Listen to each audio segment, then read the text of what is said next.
नमस्कार मित्रांनो, अस्सल हाताची चव या मराठी यूट्यूब चॅनलमध्ये तुम्हा सर्वांचं स्वागत आहे.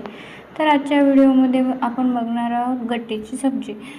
तर ही राजस्थान स्पेशल आहे, पण आता ही सगळीकडेच बनवली जाते. तर भाज्या ह्या वेगवेगळ्या भागात वेगवेगळ्या असतात, पण खायला छान लागतात तर सगळेच बनवतात. आपण ही रेसिपी ट्राय करणार आहोत. तर यासाठी इथे मी 1 वाटी बेसन घेतलेलं आहे. 1 वाटीला थोडं 1-2 चम्मच मी काढून ठेवलेला आहे. 1.5 चम्मच यामध्ये मी तेल घातलेलं आहे व 1.5 चम्मच मी यामध्ये दही घातलेलं आहे. दह्यामुळे गट्ट्याला चांगला स्वाद येतो, म्हणून यामध्ये मी दही घातलेलं आहे. आता थोडेसे 1 चम्मच धने मी थोडेसे उकळीमध्ये कुटून टाकलेले आहेत. जास्त बारीक नाही करायचे, थोडेसे आबडधोबड कुटायचे आहे. 1 चम्मच जिरा घातलेला आहे. 1 चम्मच कसुरी मेथी घातलेली आहे. कसुरी मेथीनेही गट्ट्याला चांगली स्वाद येतो, म्हणून कसुरी मेथी घालायची आहे. 1 चम्मच इथे मी ओवा घातलेला आहे. ओवा चांगला हातावर कुस्करून घालायचा आहे, म्हणजे याला स्वाद चांगला येतो. आता यामध्ये चवीनुसार मीठ घालायचं आहे, थोडीशी हळद घालायची आहे आणि थोडंसं लाल तिखट घालायचं आहे. लाल तिखट तुम्ही तुमच्या आवडीनुसार घालायचं तर घाला, नाही तर नका घालू, काही नाही होत. आता हे सर्व मिश्रण चांगले मिक्स करून घ्यायचे आहे. तेलामुळे बेसनाला चिकटपणा येतो, म्हणून हे थोडंसं चिकट होतं.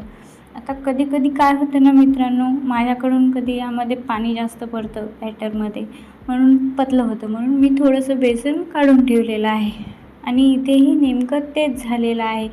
मी थोडंसं पाणी घालता थोडं पाणी जास्त पडलं, त्यामुळे ते पातळ झालं. तर हे मिश्रण एकजीव झालेलं आहे, बघू शकता. आता हे पाणी माझ्याच्यानं थोडंसं जास्त पडलेलं आहे, त्यामुळे हे थोडं पातळ झालेलं आहे. अगोदरच बेसनामध्ये तेल घातलं, त्यामुळे ते चिकट झालेलं, आणि आता यामध्ये पाणी घातल्यामुळे ते थोडं पाणी जास्त झालं. तर मी ते जे बाजूला बेसन काढून ठेवलं होतं ते बेसन यामध्ये घालून घेणार आहे. म्हणजे साधारणतः मी पूर्ण 1 वाटी फुल बेसन घेतलेलं आहे.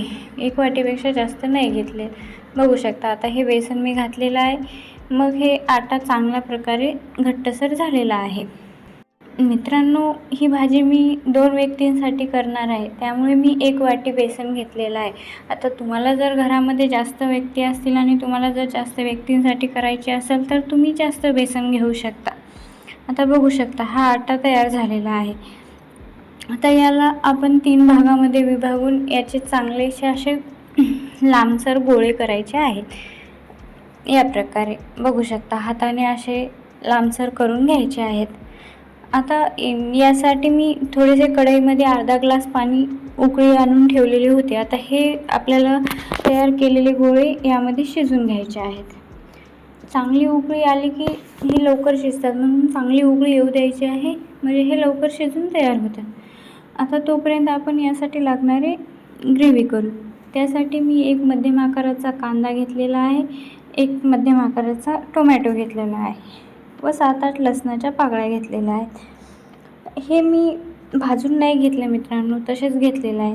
यामध्ये मी 2 मिरच्याही घातलेल्या आहेत. मिरची तुम्ही तुमच्या आवडीनुसार घालू शकता. आता याची चांगली पेस्ट करून घ्यायची आहे. तोपर्यंत आता आपण इकडे अर्धी वाटी दही घेतलेलं आहे, त्यामध्ये आपल्याला मसाले घालायचे आहेत. मसाल्यामध्ये मी 1 चम्मच लाल तिखट घातलेला आहे, 1 चम्मच कांदा लसूण मसाला घातलेला आहे, अर्धा चम्मच गरम मसाला घातलेला आहे, थोडीशी हळद व चवीनुसार मीठ घातलेलं आहे. आता लाल तिखट तुम्ही तुमच्या चवीनुसार घ्या मित्रांनो. जास्त तिखट हवे की थोडे तिखट हवे ते तुम्ही घ्या तुमच्या मनाने. आता हे मिश्रण चांगले मिक्स करून घ्यायचे आहे. आता आपले हे गट्टेही चांगले शिजलेले आहे, बघू शकता. आता हे काढून थंड होऊ द्यायचे व थंड झाले की असे सुरीच्या सहाय्याने याचे थोड्या असे भाग करून घ्यायचे आहेत.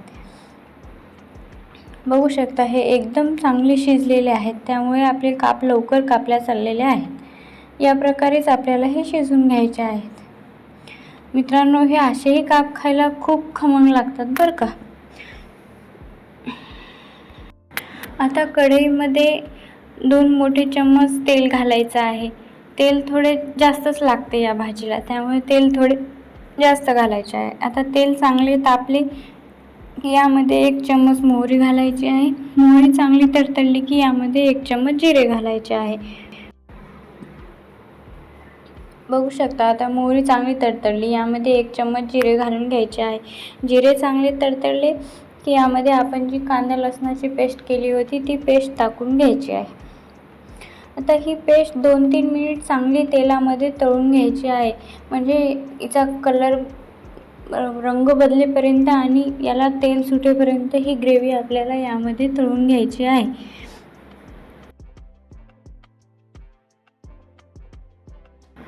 बघू शकता मित्रांनो, आता हिचा रंग बदलत आहे. आता ही ग्रेव्ही ही चांगली तळून झालेली आहे.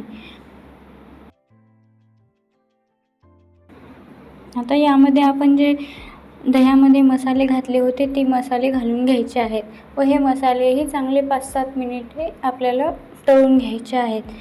आता याचाही चांगला रंग बदललेला आहे. बघू शकता हे यालाही चांगले तेल सुटलेले आहे. म्हणजे हे आपले पूर्णपणे शिजलेले आहेत. आता यामध्ये आपण जे गट्टे तयार केले होते ते टाकून घ्यायचे आहेत.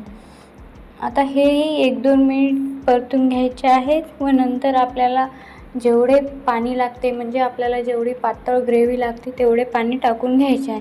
मित्रांनो, ग्रेव्हीमध्ये पाणी गरमच टाका म्हणजे ग्रेव्ही चांगली लागते चवीला.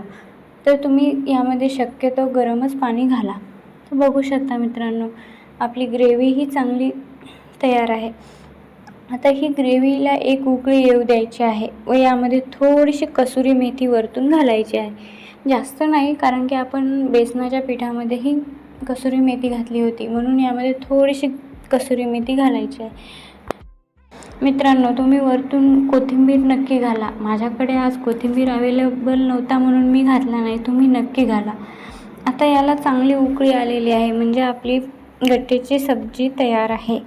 तर मित्रांनो, तुम्हाला ही रेसिपी आवडली असेल तर एक लाईक, शेअर, कमेंट नक्की करा. आणि हो, तुम्ही हा व्हिडिओ कुठून बघता तेही कमेंट नक्की सांगा, म्हणजे मी तुमचे आभार व्यक्त करू शकते. चॅनलवर नवीन असाल तर प्लीज सबस्क्राईब करा आणि बेल आयकॉनवर क्लिक करा, म्हणजे तुम्हाला माझ्या नवनवीन व्हिडिओचे नोटिफिकेशन मिळत जाईल. धन्यवाद मित्रांनो.